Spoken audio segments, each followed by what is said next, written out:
Assalamualaikum warahmatullahi wabarakatuh. Bismillahirrahmanirrahim. Allahumma shalli wa sallim wa barik ala habibika Mustafa Muhammadin wa ala alihi wa sahbihi ajmain, amma ba'du. Yang sangat saya hormati Profesor Fathul Wahid selaku Rektor Universitas Islam Indonesia. Di sini ada Bapak Dr. Ainur Rahim Fakih, Bapak Dr. Rohidi dan rombongan dari UI, ada Kiai Tamyiz dan teman-teman yang saya hormati. Juga ada kebetulan ada rombongan dari Pertamina. Saya nanti ngaji ya 7 item tentang kitab Syari'atu wal Khalidah, dan nanti saya mohon Pak Rektor sambutan sekitar 15 menit. Juga Pak On juga boleh curhat Pak Rohidi, karena tadi sudah cerita-cerita tentang problem gaya pengajaran Islam modern. Saya ngambil 7 item supaya semuanya dapat berkah dari kitab Syari'atu wal Khalidah. Pertama saya mau cerita atau menerangkan, ini nomornya ada urut tapi sesuai prioritas yang saya inginkan. Halaman 1, 2, 3 ya. 7 item saja nanti cepat insya Allah. 1, 2, 3.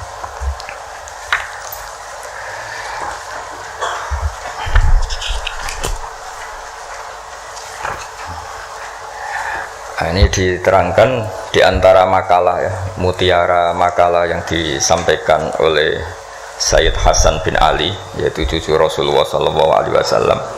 Ketika ditanya oleh Imam Hasan Basri, kita tahu semua sanad thariqah sebelum Sayyidina Ali semuanya lewat siapa? Hasan Basri. Terus di Jawa jadi Hasan Besari, jadi macam-macam itu. Tukang ngeleh jeneng Jawa itu. Itu diantara makalahnya itu malam yu'min bi qadaillah wa qadari khairihi wa syarrihi faqad kafara. Tapi waman hammala dzambahu rabbahu faqad fajara. Jadi kalau orang tidak berkeyakinan qada qadar khairihi wa syarrihi minallah, dia berstatus kafir. Tapi orang yang mengkambing hitamkan Allah ketika dia dosa, faqad fajara. Dia itu orang yang enggak benar. Jadi ini sudah tengah-tengah, karena masyhur itu ada ulama ahli sunnah yaitu Imam Sanusi berdebat sama orang Mu'tazilah itu semalaman. Mu'tazilah itu tetap kokoh keburukan itu tidak dari Allah. Alasannya Allah itu memerintahkan kebaikan, masa menghendaki keburukan. Tapi pikirannya Imam Sanusi, idzan waqa'a fi mulkihi ma la yuridu. Alam raya ini kan seringnya banyak maksiat daripada taat. Berarti di alam ini lebih banyak yang terjadi bukan kehendaknya Allah. Berarti Allah kalah dong kalau gitu, karena ingin baik ternyata yang terjadi buruk. Jadi ini kan problem kita sebagai mukmin, juga problem. Mau nisbatkan jelek ke Allah tidak pantas, mau bilang elek itu kreasi setan mayoritas, berarti yang menang partainya setan, itu kan ribet. Nah itu faqad kafar. Orang yang mengingkari qada qadar itu kafir. Tapi ketika kamu dosa kemudian bilang kehendak Allah, itu faqad fajara, kamu pecundang. Nah ini sudah tengah-tengah. Jadi implementasi ini monggo mawon, sementing ini itu makalah-makalah yang disampaikan Sayyid Muhammad. Terus sekarang halaman 14 ya. Dia ngambil 7 item. Ini acak saja karena ya memang kan gak mungkin nih Pak On ngaji lagi, sudah sepuh ya. Udah ini teman saya lama, paling lama saya berteman di UI gitu Pak On. Ini bawanya Pak Zeni dulu. Pak Zeni juga pernah ke sini. Itu kalau nekuni tafsir itu ya pusing. Enak yang tinggal baca. Saya tuh sering debat sama Pak Zeni itu sampai jam 2, jam 3 di kantor tuh, di Badan Wakaf itu bekasnya rektorat. Itu kalau nggak selesai itu beliau jam 4 ke kontrakan saya di Ketonggo. Karena kita ini sangat fikih. Pak Zeni itu dulu kan fakultasnya adab. Beliau di sastra kan Pak Tamyiz. Jadi beliau lebih mengedepankan aspek balaghah lah. Saya fikih. Misalnya gini, sama terjemah ini kalau bisa ya hebat, sudah bisa boyong. Misalnya az-zani la yankihu illa zaniatan, itu ayat hukum apa ayat faktual? Di ilmu ushul fikih itu diteliti. Kalau ayat hukum berarti maknanya pezina itu nggak boleh nikah kecuali dengan pezina. Pertanyaannya, jenenge zina kok ora kepengen nikah, kepene kumpul kebo, udah usah dilarang ya sudah. Ndak nikah kan, memang dari awal sudah kumpul kebo, ngapain nikah ya? Jadi kalau diharamkan gunanya apa? Mereka sudah tiap hari kumpul kebo. Apa itu ayat faktual? Maksudnya Allah cerita al-waqi'ah, waqi'atul hal. Kalau dalam ilmu usul fikih, waqi'atul hal itu gini. Jenenge wong zina iku trene ya untuk wong sing padha-padha zania. Kan gak mungkin zanen kenalan mbek Hafidho gitu. Hafidho kenalan. Jadi karena masa lalunya itu temannya itu ya untuk ya itu. Jadi itu bukan masalah hukum tapi masalah faktual. Jadi kalau dosen ya untuk dosen kan, kira dokter ya untuk dokter kan, kira-kira gitulah. Orang itu akan mendapatkan sesuai komunitasnya. Kalau mahasiswa sesuai yang dipacar lah, orang akan menikah sesuai yang dipacar. Pacar terakhir yang dulu-dulu kan gagal.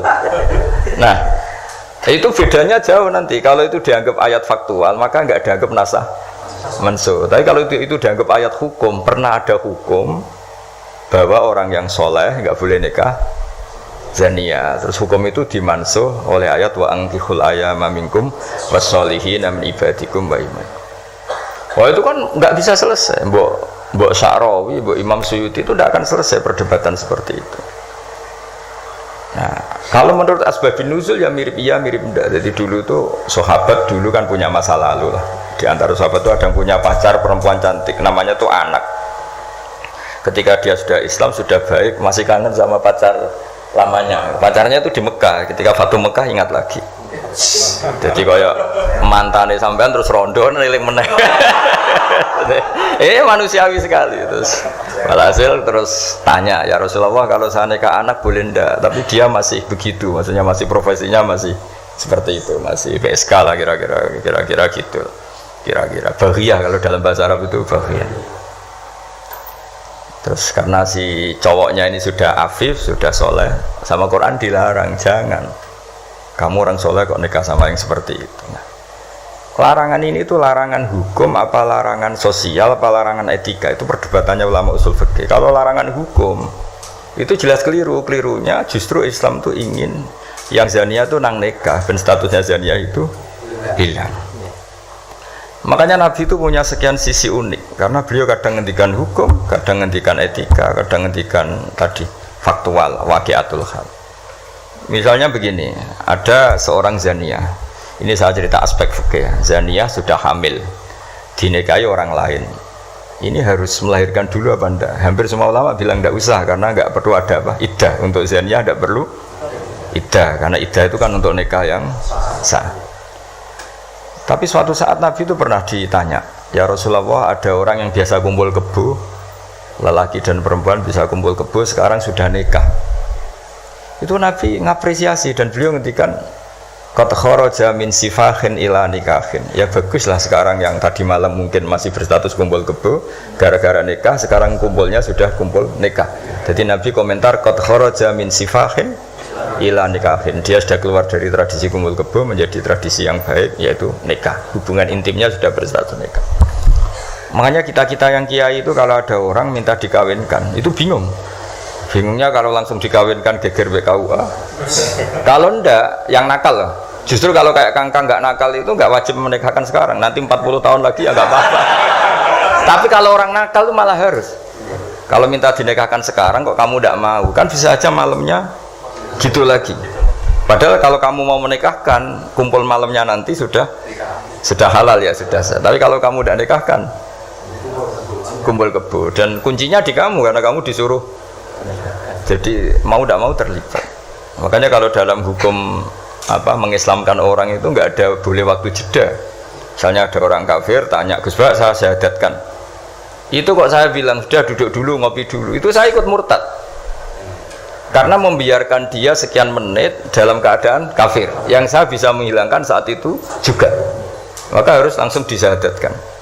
Karena iqqa alal kufri kufrun, menetapkan kekafiran itu. Ya nggak boleh saya mandi dulu atau ngopi-ngopi dulu, nggak boleh, harus langsung.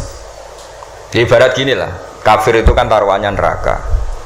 Ibarat ada orang kecelakaan, kamu pas pakai celana pendek di jalan kan nggak boleh, kamu tak pakai baju dulu. Sedang dipelindes truk lagi kan, harus langsung meskipun anda dalam kondisi yang tidak sempurna. Nah, resikonya tadi pas kamu bikin kopi ternyata orang itu mati, berarti matinya mati kafir. Yang andai kan langsung kamu talqin syahadat, dia mati Islam. Begitu juga orang yang kumpul kebo minta kamu nikahkan sekarang.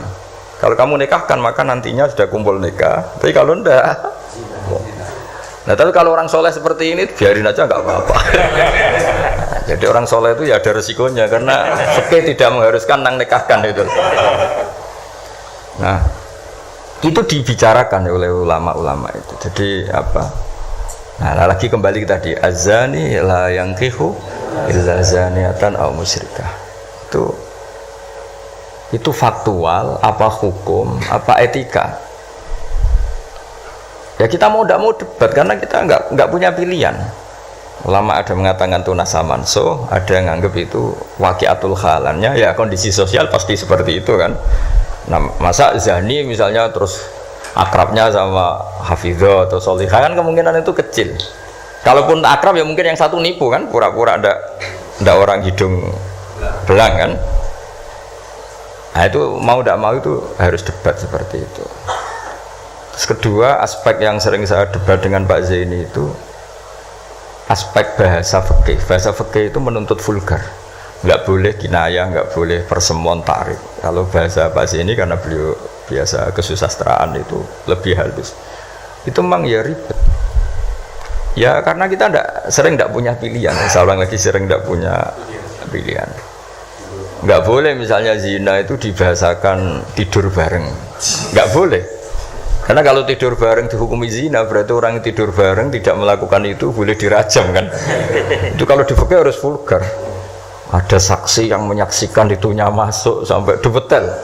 Saksi ngerti tidur bareng atau berdempetan saja nggak boleh. Jadi ya agak kacau memang bahasa fikih itu mau tidak mau harus vulgar. Harusnya orang-orang etik itu ndak mau. Nah, di sini terus misalnya ada masalah ketika aula mastumun nisa. Aula mastumun nisa itu bahasa sastra apa bahasa beneran itu? Kalau bahasa sastra berarti Quran itu sangat halus sehingga membahasakan jima itu lamastum. Nah, Ibnu Abbas berpendapat itu atau kamu hubungan intim sama istri kamu itu membatalkan wudu. Nah, ini yang kelompok-kelompok tertentu berpendapat gitu, makanya untuk batal nunggu hubungan suami istri. Tapi ada ulama mengatakan lamastum memang benar-benar nyentuh, jadi sekedar nyentuh tangan ini sudah batal. Jadi efeknya ini besar. Yang satu bilang lamastum kinayatun anil jima, sehingga untuk mengatakan batal harus nunggu jima. Yang satu ya memang lamisa, memang pegangan saja. Nah, terus jadi dua kelompok mazhab itu. Jadi memang perdebatan memaknai Quran itu ya mau tidak mau. Cuma kalau sama-sama ahli kan masih ada ringnya. Nah, sekarang yang ribet itu maca Quran ra iso isane terjemah melok nafsir itu. Musibah itu. Itu musibah besar. Nah, karena Quran itu kalau bahasa itu diulang. Diulang ini supaya maknanya itu begitu. Kadang sama. Makanya kata Imam Ghazali ngulang itu karena sama. Misalnya gini ya. Tak beri contoh ya.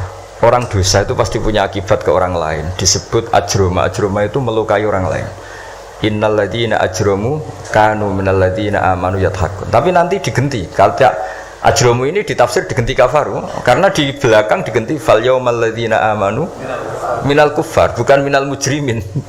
Jadi di depannya pakai kata ajromu, di belakang pakai minal kuffar.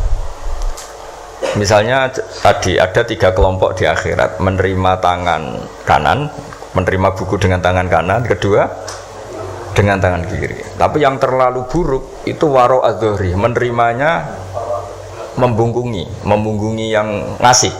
Jadi misalnya kamu malaikat yang ngasih buku, ya terus lama ya sudah, yang fatal itu ya sudah nerimanya dengan tangan kiri, dia membungkungi yang ngasih.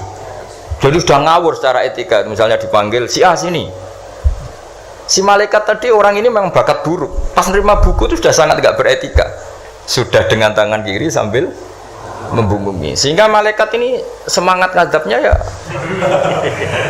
kumat lah, kumat mangkelnya itu sudah tidak beretik, sudah pakai tangan kiri membungkungi. Tapi kita yang sopan itu kan menghadap pakai tangan kanan. Ya muni matur nuwun barang menapa. Sehingga terus jadi malaikat itu makanya semua nanti di akhirat. Nah, akhirnya kelompok itu hanya 2. kanan dan kiri. Nah kiri ini yang ekstrim sampai ya sudah kiri. Nah itu kata Imam Ghazali, jangan kira ada kelompok tiga, ya ada yang biyamini, bisimali, waro'a dori gitu maksudnya. Jadi sering seperti itu. Jadi hanya dua tapi diredaksikan tiga. Begitu juga neraka misalnya. Neraka itu kiai kuno nak darani digelundungno ning neraka. Itu bahasa paling bener ya. Karena orang masuk neraka itu kan bayangannya Quran itu kan waja'alna min baini aydihim saddan wa min khalfihim saddan fa aghshaynahum terus sampai tak terusé fahum mukmahun. Mukmahun itu ditekuk. Nah itu sebagian Quran redaksekno yu'raful mujrimuna bisimahum fayukhadhu bin nawasi wal aqdam. Nawasi itu bathuk, aqdam itu delamaan. Jadi bathuknya ditekuk sampai nyium. Ya kiri ke kini gambarannya itu gini, ditekuk gini, ininya diikat sampai kena kaki.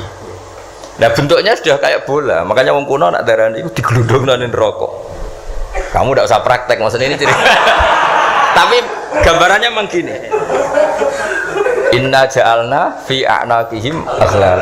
Terus fahiya ilal asqan fahum mukmahun, ini di rantai dicancang dikenakan ini. Ya ini apa itu peragaan saja. Ya nanti enggak usah apa dipraktekkan. Nah karena bentuknya sudah gini terus ya nah neraka itu bawah. Ya neraka itu kan posisinya bawah. Melani darani munggah swarga karena surga itu naik. Digelundungno ning. Nah ini cerita kealimannya wali-wali dulu. Jadi bahasakan masuk neraka itu digelundungno. Karena posisi sudah kayak bola itu. Diikat dengan bentuk seperti itu kan. Nah, redaksi yang di Yasin yang tadi akhlalan fayya ila asqan fahum mukmahun itu ya sama dengan redaksi yang di surat Rahman yu'araful mujrimuna bisimahum fayukhadhu bin nawasi wal. Nah hal-hal seperti ini tuh ini sekaligus saya curhat ya ke Pak Rektor. Jadi memang tafsir itu nggak orang yang menguasai Quran karena lafadz, kalau bahasa kasarnya lafadz jebakannya banyak. Maka kata Imam Ghazali dalam Ulumul Quran, fayadhunnu dzannun, orang mengira bahwa itu kelompok yang berbeda karena dengan redaksi yang padahal itu kelompok yang sama karena Quran itu balaghah, Quran itu adab. Ya tadi keahliannya Profesor Zaini di sisi ini itu tahu.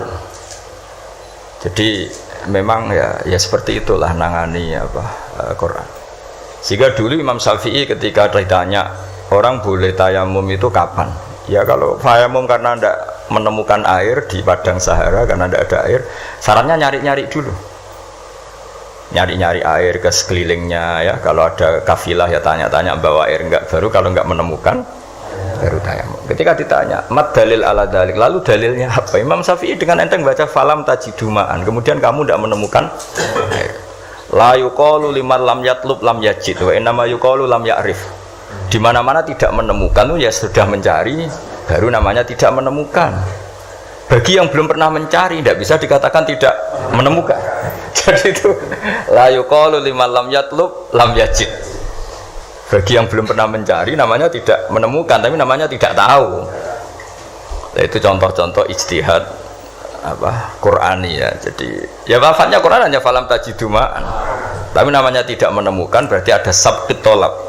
Mesti dimulai mencari. Nah itu yang kita kaji di kitab Syariatu Al-Khalidah. Ya, terus berikutnya ini ya acak saja. Enggak sampai 7 ya enggak apa-apa, sekenanya aja. Ini kan curhat susahnya nerjemah. Makanya terjemah itu antar orang alim ya beda, bodoh sama alim tambah beda. Cuma yang satu ngawur lah, yang enggak ngerti ngawur itu kalau tidak tahu kok. Ya, halaman 42. Nah, ini yang masalah kias. Fannasu wa ingkana khoson lakinnahu yasiru aman. Ya. Nas itu meskipun waqiahnya itu khusus, lakinnahu yasiru aman. Pada akhirnya menjadi umum. Ya. Menjadi umum itu karena mau tidak mau ada kias. Kias itu analog, kenapa? Atau pola. Misalnya gini, yang dicontohkan di sini misalnya. Nabi memang hanya ngendikan layak til qadi wa khutban. Enggak boleh seorang hakim memutuskan hal-hal yang krusial dalam keadaan emosi. Khutban itu emosi yang sangat. Lalu kiasnya apa? Rektor juga nggak boleh dalam keadaan emosi bikin keputusan, kiai juga nggak boleh, suami juga nggak, siapapun nggak boleh. Cuma yang sering bikin keputusan otoritatif itu kan qadhi, hakim. Jika Nabi hanya ngendikan al-qadhi. Lalu ulama mengatakan khutban itu kenapa tidak boleh? Karena orang kalau emosi itu akalnya agak mati, paras lah gitu. Lalu itu tidak harus pas emosi ya, ulama memasukkan terlalu syahwat ya nggak boleh, terlalu lapar ya nggak boleh, hakin ngempet nguyuh ya nggak boleh, ngempet ngising. Sehingga kata khutban kemudian diganti fi halatin yasu'u khalquhu fiha, dalam keadaan yang dia nggak begitu normal. Di antara nggak begitu normal, terlalu syahwat ya nggak boleh, terlalu emosi nggak boleh, terlalu lapar, lalu nahan kencing, nahan BAB dan sebagainya. Itu lafadz itu wan nasu wa ingkana khoson nas, meskipun khusus yaitu Allah Nabi hanya ngendikan khutban, tapi nanti menjadi umum berdasar hukum apa? Qiyas. Nah di sini Pak Ainur Rahim Fakih yang sering kita beda ya. Misalnya ini bukan meng-NO-kan yang Muhammadiyah atau Muhammadiyahkan NO, karena kalau kita ini biasa saja. Orang NO ya pasti Muhammadiyah, kan umat Kanjeng Nabi Muhammad sallallahu alaihi wasallam. Orang Muhammadiyah ya pasti dengar NO lah, karena gerakannya ulama. Masa tidak mendengar ulama? Tapi setelah jadi ormas ini jadi yang NO tidak Muhammadiyah, Muhammadiyah tidak NO. Misalnya kamu NO ditanya Allah, akun tamin ummati Muhammad, ya naam. Itu bahasa Arab ummati Muhammad itu. Terus Muhammadiyah takut iki anut sapa ya, anut ulama. Jadi tapi wong nganggur geger ya seneng. Nah kita termasuk yang enggak nganggur, jadi jadi rapati geger. Saya beri contoh ya. Nabi itu ketika habis sholat itu akbala ali Nabi wajih, langsung berputar menghadap ke kita. Jadi kalau di Indonesia langsung menghadap ke timur. Itu ada yang mempraktekkan dan itu bagus, jelas semua teks hadis seperti itu. Tapi di beberapa hadis itu insorofaan yamini, kadang insorofaan simali. Karena begini, Nabi itu kalau sholat itu orang yang dari 7 kilo, 8 kilo semuanya lari kepengen makmum Kanjeng Nabi. Sehingga kalau makmum Nabi ini bahaya ketika itu ada sefurawu. Alhamdulillah. Memang janjian rawuh. Kersane jejer Pak Tamjiz padha kiai ini. Jodoh berarti kiai tenan. Kiai jejer kiai. Nggih putrane Mbah Mun. Dokter.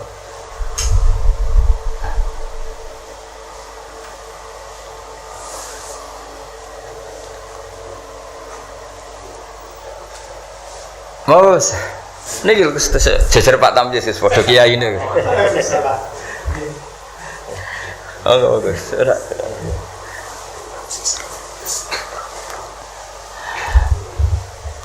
Ya saya teruskan ya. Jadi ternyata di syurahul hadis, para pensarah hadis, ketika Nabi menghadap ke timur, dan itu ya banyak yang meraktekkan dan menurut saya tidak masalah. Itu karena Nabi tidak ingin orang yang datang terlambat, kalau dalam bahasa fikih disebut masbuk, itu Nabi ngira fi sholatin, padahal hakikatnya sudah tidak sholat. Jadi adekan Nabi tetap menghadap ke barat, misalnya di Indonesia dengan posisi duduk yang sama, maka yang datang terlambat langsung usolli fardhu zuhri makmuman, dengan arti makmum ke Nabi terus duduk. Nah kalau dia makmum padahal Nabi nyatanya sudah selesai, itu sholatnya tidak sah karena menggantungkan sholat atau iktimam dengan orang yang sudah tidak sholat. Nah sehingga gerakan Nabi ini dianggap maklumat kalau beliau sholatnya selesai. Nah karena filosofinya itu maklumat kalau sholatnya sudah selesai, ada yang milih memang benar-benar ke timur juga maklum, kan gak mungkin sholat madhep ke timur, sehingga yang datang tahu. Terus ada yang milih ngalor. Jadi sebetulnya itu bisa pakai ya kayak orang tahlilan pakai keplok sudah selesai itu kalau sebetulnya bisa pakai apa saja, yang penting memaklumatkan kalau sholatnya itu selesai. Ini yang ngendikan tidak saya, kitab Fathul Bari karangannya Ibnu Hajar al-Asqalani, Syarah Bukhari paling populer. Nah itu yang disebut Sayyid Muhammad wan nasu wa in kana khoson fa innahu yasirun aman. Ya kayak tadi misalnya laik til qadi wa huwa khutban, kemudian khutban ini memasukkan semua kondisi yang kita kurang fit. Itu tidak boleh bikin apa? Keputusan. Qadi ya juga kita ganti. Tidak harus qadi, Pak Rektor, Pak dosen, seorang suami kalau bikin keputusan jangan dalam keadaan yang khutban atau ngempet nguyuh, ngempet ngising, hakin itu. Kalau dalam bahasa Arab hakinan itu. Nah ini penting saya utarakan karena kalau kita terlalu tekstualis Itu nanti kita naik Innova tidak perlu baca subhanalladzi sakhkhara lana hadza.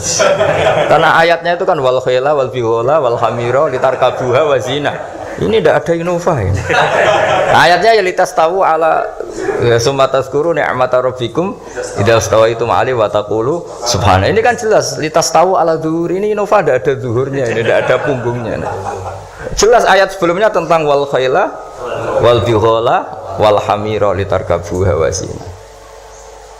Nah, jadi kalau terlalu tekstualis maka naik Innova Ferrari itu tidak usah baca subhanalladzi karena ayat ini tentang bighala ya tentang hewan, tentang khimar dan seterusnya. Makanya kajian kitab Syariatul Khalidah dan alhamdulillah saya khatam dan saya tidak ngira bahwa sebenarnya saya khatam sudah 3 hari yang lalu tapi saya bilang kayak ada wangsit. Ini nanti ada khataman spesial lala Pak Rektor mau kesini tanggal 12 saya bilang ke santri-santri ya biar ikut hormat apa khatam. Jadi itu saja, nanti saya mohon curhatnya Pak Rektor tadi sudah curhat di teras saya 15 menit Pak ya, sekitar 10 menit mungkin Gus Zufur 10 menit nanti yang dengar kayak Mansur kalau Pak Rektor dengar rapati mati karena jadi rektor tuh hisapnya berat jadi dosanya itu seneng gaya keputusan nggak siap jadi objek keputusan itu ya emang ya mau tidak mau memang tapi itu bagus kata bapak kowe kudu wani dadi kiai tapi dados kiai ngeten wong tawadhu ora mutu jare bapak gayane tawadhu asline mau tanggung jawab jadi bapak itu saya dulu ya heran kenapa bapak itu lebih suka kancanan wong mlete timbang wong tawadhu dulu saya tuh heran setelah saya jadi kiai itu wong mlete itu luwih gampang syukur ya, cuma wong sing ra cocok darani ngono iku mlete asline wong mlete iku gampang syukur. Lah apa dadi rektor, dadi pegawai negeri ra enak dadi wong biasa ngopi ra ono sing ngekang. Ya sudah kalau dia caranya syukur seperti itu biarkan saja.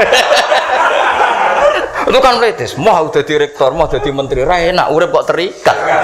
Padahal misalnya dekne gelem ya ora ono sing dadekno. Tapi cara dia syukur memang akan ngomong terus seperti itu. Gak enak jadi PNS, jadi rektor ra enak, jadi menteri ra enak. Wong kok terikat, enak jadi wong ini iki, butuh rokokan, butuh ngombe. Dulu saya nganggap orang seperti itu melete. Tapi bapak tuh suka sama orang seperti itu. Setelah saya jadi kiai itu tahu ternyata itu bahasa syukur. Ya, iya membela diri ya. Emang dia happy-nya kalau ngomong seperti itu ya. Sing bojone elek ngono, ra enak Gusti bojo ayu dadi sawang-sawangane wong. Terus pokoknya wes sauni-unimu yang penting sudah itu cara dia syukur.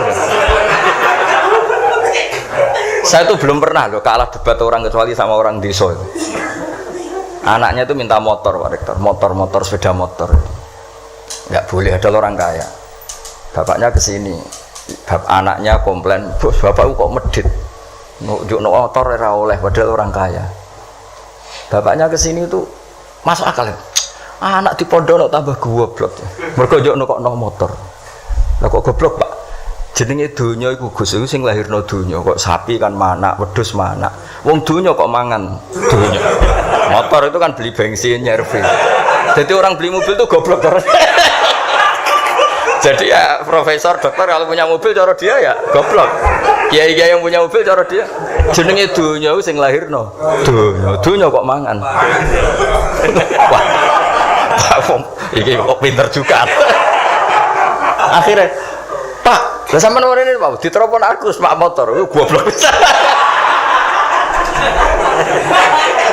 Tapi kita menjadi tahu ternyata di balik lugune iku ya ono pinter ya. Meskipun dia pecundang, artinya pecundang itu gak gelem motor nang ndi yo ngetroponakane.